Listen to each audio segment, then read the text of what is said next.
on up, do your thing. Go up.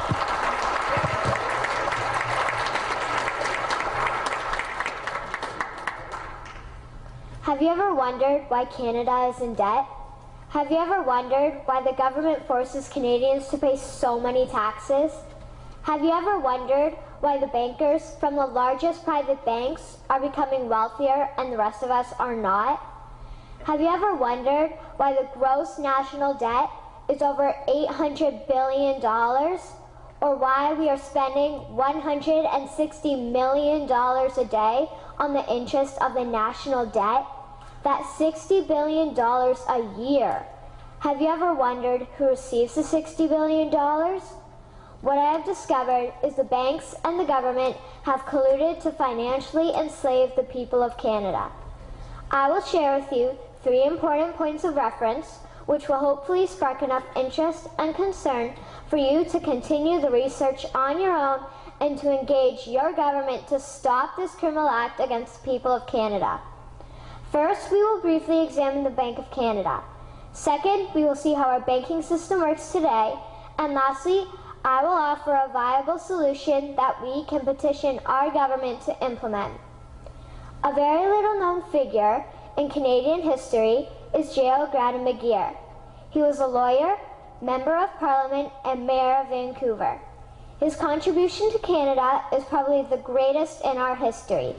He championed the creation of the National Bank of Canada, whose sole purpose is to create and manage Canada's money. It was formed on July 3, 1934, and owned by all Canadians. Until the 1970s, because of the Bank of Canada, Canada's national debt was held at a constant, manageable level, until the government decided to implement what we now have as our modern-day banking system that is robbing the Canadian people. So how are they robbing us? Allow me to explain how our private banks and government work today. First, the Canadian government borrows money from the private banks. They then lend the debt-based money to Canada with compounded interest. The government then continues to increase taxation of Canadians year after year in order to pay back the interest on the exponentially growing national debt. What results is inflation, less real money for Canadians to spend into our economy, and the real money being used to pad the pockets of the banks. Also, the government gave the banks the ability to loan out money that doesn't exist in the form of loans. When a bank gives you a mortgage, which literally means a death pledge, or a loan, they don't actually give you money. They click a key on a computer and generate the fake money out of thin air. They don't actually have it in their bank vaults. Presently, the banks only have $4 billion on reserve, but they have loaned out over $1.5 trillion. To quote Graham Towers, each and every time a bank makes a loan, a new bank credit is created. New deposits, brand new money. Broadly speaking, all new money comes out of a bank in the form of loans. As loans are debt, then under the present system, all money is debt. What I find interesting is even Jesus, in Matthew 21, drove out the money changers in the temple because they were manipulating the currency to steal money from the people. The private banks are just like the money changers in Matthew 21. They are defrauding and robbing the people of Canada, thus their freedom, and they need to be stopped. How should the banking system work?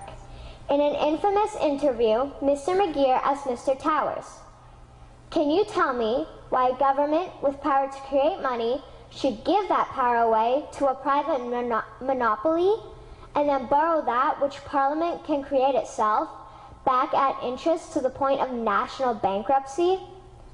Mr. Towers replied, "If Parliament wants to change the form of operating the banking system, then certainly that is within the powers of Parliament. In other words, if the Canadian government needs money, they can borrow it directly from the Bank of Canada. The people would then pay fair taxes to repay the Bank of Canada. This tax money would in turn get injected back into our economic infrastructure and the debt would be wiped out. Canadians would again prosper with real money as the foundation of our economic structure and not debt money. Regarding the debt money owed to the private banks, such as the Royal Bank, we would simply have the Bank of Canada print the money owing, hand it over to the private banks, and then clear the debt with the Bank of Canada. And yes, we have the power and lawful right to do so. In conclusion, it has become painfully obvious, even for me, a 12-year-old Canadian, that we are being defrauded and robbed by the banking system and a complicit government. What will we do to stop this crime? What will we do to ensure that the next generation will live free and clear of the debt-based economy that enslaves them to the banks? Margaret Mead said the following, and I hope that all of you remember this. Never doubt that a small group of people can change the world. Indeed, it is the only thing that ever has. Thank you.